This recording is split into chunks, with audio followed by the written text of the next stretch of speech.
Good morning. Same exercise തന്നെ 11.2 ലാസ്റ്റത്തെ 3 questions നമുക്ക് ചെയ്യാം. ഓക്കെ, ഫസ്റ്റ് ക്വസ്റ്റ്യൻ, ഫസ്റ്റ് അല്ല 10th വണ്ണാണ്. A raise to 5 by A raise to 3 bracket ഉണ്ട് എ റൈസ് ടു 8. ഞാൻ മുമ്പേ പറഞ്ഞ പോലെ ബ്രാക്കറ്റുള്ള ആദ്യം ചെയ്തിട്ട് വേണം. ഇവിടെ ഏതാ ഒരു ലോ, ഏതാ? ഞാൻ ഇങ്ങനെ ലോ പറഞ്ഞുകൊണ്ടിരിക്കും കേട്ടോ, നിങ്ങൾ പഠിക്കാനാണ്. A raise to M by A raise to N is equal to A raise to M minus N. ഇവിടെ ഉപയോഗിക്കത്തില്ലേ? ബേസ് സെയിമാ. ഓക്കെ, അപ്പൊ എ റൈസ് ടു 5 മൈനസ് 3, അത് ബ്രാക്കറ്റിൽ കിടക്കുന്ന ആളാണ്. A raise to 8. അപ്പൊ ഇവിടെ എത്ര വരും? A raise to 5 minus 3 2 into A raise to 8. അടുത്തല്ലോ, ബേസ് സെയിം. അപ്പൊ ഏതാണ്? A raise to M into A raise to N is equal to A raise to m plus n. അപ്പൊ എന്നാ വരും? ബേസ് സെയിം ആണ്, ബേസ് അതുപോലെ തന്നെ എഴുതി ഇത് നമ്മൾ എന്ത് ചെയ്യും? ആഡ് ചെയ്യും എക്സ്പോണന്റ് തമ്മിൽ. അപ്പൊ A raise to 10. Answer a raise to 10. സിമ്പിളാ, നിങ്ങൾക്ക് അറിയാം. വെറുതെ ഞാൻ ഇതിന് ഒത്തിരി എക്സ്പ്ലനേഷൻ കൊടുക്കുന്നത് അല്ലേ? നിങ്ങൾ തന്നെ പറയും, അയ്യോ ലോ എപ്പോഴും ലോ പറഞ്ഞ് സ്ഥിരം ലോ പറഞ്ഞുകൊണ്ടിരിക്കുകയാണ് എന്നല്ലേ? നിങ്ങൾ പഠിക്കാനാ മക്കളെ ഞാനിങ്ങനെ പറഞ്ഞുകൊണ്ടിരിക്കുന്നത്.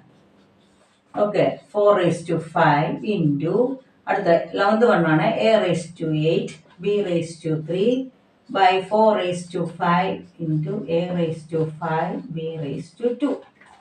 ഓക്കെ, വലിയ ക്വസ്റ്റ്യൻ ഒന്നും അല്ല, സിമ്പിൾ സാധനമാണ്. ഇവിടെ A raise to 8 B raise to 3 അടുപ്പിച്ച് എഴുതിയെന്ന് പറഞ്ഞ് നിങ്ങൾക്ക് ടെൻഷൻ ഉണ്ടോ? ടെൻഷൻ വേണ്ടെങ്കിൽ അറിയാം, ടെൻഷൻ ഇല്ല. കാരണം എന്നാ, അടുപ്പിച്ചത് ഇൻഡു നടത്തി. ഇവരുടെ ഇടയ്ക്ക് എന്നാ കിടപ്പുണ്ട്? ഇൻഡു കിടപ്പുണ്ട് കേട്ടോ. ആരോടും പറയണ്ട, നമുക്കറിയാം ഇതിൻ്റെ ഇടയ്ക്ക് ഇൻഡു കിടപ്പുണ്ടെന്ന്. ഓക്കെ, ഇനി എന്നാ ചെയ്യുന്നേ? ബേസ് സെയിം ആക്കണം. അതായത് നമ്മൾ എപ്പോഴും പറയാം, നമ്മൾ ഏറ്റവും ലോവസ്റ്റ് ബേസിലാണ് ചെയ്യുന്നതെന്ന് പറഞ്ഞല്ലേ?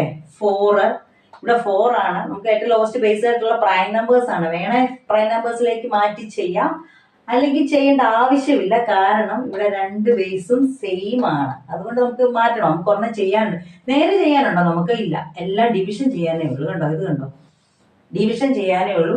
നിങ്ങൾക്ക് ഇനി ഇത് മാറ്റി 4നെ 2 ആക്കി ചെയ്യണമെങ്കിൽ വേണേ ചെയ്യാം. എന്തിനാ സമയം കളയുന്നത്? അപ്പൊ നമുക്ക് അല്ലാതെ തന്നെ ഡിവിഷൻ ഏതാ? A raise to M by A raise to N is equal to A raise to M minus, base same ആണല്ലോ. അപ്പൊ 4 റൈസ് ടു 5 മൈനസ് 5 ആദ്യത്തെ ഇൻറ്റു, നിങ്ങൾ വിചാരിക്കല്ലേ മുമ്പ് എല്ലാം മിസ് പറഞ്ഞു ഏറ്റവും ലോവസ്റ്റ് ഫോമിലാക്കാം, ബേസ് ഏറ്റവും ലോവസ്റ്റ് ഫോമിലാക്കാൻ പറഞ്ഞു. അപ്പൊ ഇവിടെ 4നെ ആക്കാമല്ലോ. എത്രയാണ്? 2 ഇൻറ്റു 2 ആണ്. അതായത് 4 എന്ന് പറഞ്ഞാൽ 2 ഇൻറ്റു 2 ദാറ്റ് ഈസ് 2 സ്ക്വയർ ആണ്. നമുക്ക് വേണമെങ്കിൽ 2 സ്ക്വയർ ഇട്ട് ചെയ്യാം കേട്ടോ. അത് വേണേൽ ഞാൻ ചെയ്തും കാണിക്കാം. ഇതൊന്ന് എഴുതട്ടെ. ഇത് തന്നെ A raise to M by, അയ്യോ ഞാൻ ലോ എഴുതിയില്ലേ? A raise to M by A raise to N is equal to A raise to M minus N. അപ്പൊ എന്നാ വരും? ഇവിടെ A raise to 8 minus 5 into ഇവിടെ B raise to same law തന്നെ 3 minus 2 same തന്നെ. Okay, is equal to 4 raise to 5 minus 0 5 0 A raise to ചെയ്തേ 3 a raise to 3 ഇവിടെ എത്ര വരും? B raise to 1 is equal to 4 raise to 0 എത്രയാ? അവരുടെ answer നിങ്ങൾക്ക് അറിയാം. 4 റൈസ് ടു 0 എന്ന് പറഞ്ഞാൽ ഏതിൻ്റെ എക്സ്പോണന്റ് 0 വന്നാൽ അത് 1 ആയിപ്പോ അല്ലേ? 1 into A raise to 3 b raise to 1 എന്ന് പറഞ്ഞാൽ തന്നെ ബി തന്നെ അല്ലേ? അപ്പൊ നമുക്ക് ലാസ്റ്റ് ആയിട്ട് എന്ത് എഴുതാം? 1 ഇൻറ്റു ചെയ്യുമ്പോൾ എ റൈസ് ടു 3 ബി എന്ന് നമുക്ക് എഴുതി വെക്കാം. എളുപ്പമല്ലേ? ഓക്കെ, ഞാൻ മറ്റേ ഇതൊന്ന് മാറ്റി എഴുതണോ?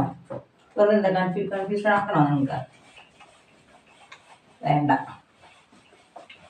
നിങ്ങൾക്ക് അറിയാം. അപ്പൊ നമ്മൾ അത്രയും നോക്കണം. നമുക്ക് സെയിം ബേസ് തന്നെ കിട്ടിയല്ലോ. അവിടെ ഇത് ചെയ്യാൻ വേണ്ടി നമുക്ക് അവിടെ കാൽക്കുലേഷൻ ലോ അപ്ലൈ ചെയ്യാൻ വേണ്ടി സെയിം ബേസ് തന്നെ സാധനം മേളിലും താഴെ കിട്ടിയല്ലോ. അപ്പൊ അത് അങ്ങനെ തന്നെ വിട്ടേക്ക്, വെറുതെ എന്തിനാ?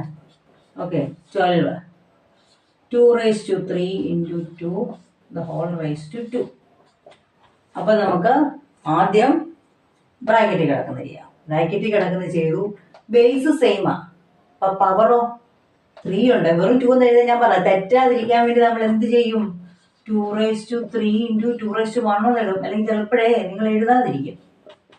ഇവിടെ നമ്മൾ ലോ അപ്ലൈ ചെയ്യാം. ഏതാ? ഫസ്റ്റ് ലോ ഇവിടെ അപ്ലൈ ചെയ്യാം. A raise to M into A raise to N is equal to A raise to m plus n. അപ്പൊ ഇത് എത്രയാകും? 2 റൈസ് ടു 3 പ്ലസ് 1. അതിന്റെ മൊത്തം പവർ 2 കിടപ്പുണ്ട്. അപ്പോൾ 2⁴ അല്ലേ, ദ ഹോൾ റേസ് ടു 2 അതിൻ്റെ ബ്രാക്കറ്റ് വെളിയിട്ടു. അടുത്തല്ലോ ഏതാണ്, a⁴m the whole raise to n is equal to a⁴mn. അപ്പോൾ 2⁴, ഈ പവേഴ്സ് തമ്മിൽ മൾട്ടിപ്ലിക്കേഷൻ, അപ്പോൾ 2⁸. എളുപ്പമല്ലേ ഈ പ്രോബ്ലം? ഇത്രയും സിമ്പിളാണ്. ഇതാണ് മക്കളെ നമ്മുടെ പ്രോബ്ലംസ്. എത്ര എണ്ണം ഉണ്ട്? 12 ഉണ്ടായിരുന്നു ഈ എക്സസൈസ്. ഈ 12 ചെയ്ത് കഴിഞ്ഞപ്പോൾ നിങ്ങൾ പഠിച്ചു, ഇത്രയേ ഉള്ളൂ. ഓക്കെ മക്കളെ, എല്ലാവരും ചെയ്ത് നോക്കുക. ഇത് കംപ്ലീറ്റ് ചെയ്യാതൊന്ന് വന്നു കഴിഞ്ഞാൽ ഒരെണ്ണം പോലും നിങ്ങൾ തെറ്റിക്കരുത്. ലോസ് എല്ലാം ഞാൻ പറഞ്ഞിട്ടുണ്ട്, പറഞ്ഞ് നിങ്ങൾ പഠിച്ചിട്ടുണ്ട് ഇപ്പോൾ ലോസ്. അപ്പോൾ അപ്ലൈ ചെയ്യുക, നോക്കുക എങ്ങനെയാണ് നേരെ ചെയ്യാനുള്ള. മൾട്ടിപ്ലിക്കേഷൻ്റെ കിട്ടുമോ അതോ ഡിവിഷനാണോ വരുന്നത്, അല്ലെങ്കിൽ സിംപ്ലിഫൈ ചെയ്ത് ബേസ് സെയിം ആക്കണോ, അങ്ങനെയൊക്കെ നിങ്ങൾ നോക്കുക. നന്നായിട്ട് ചെയ്യുക. Okay, thank you.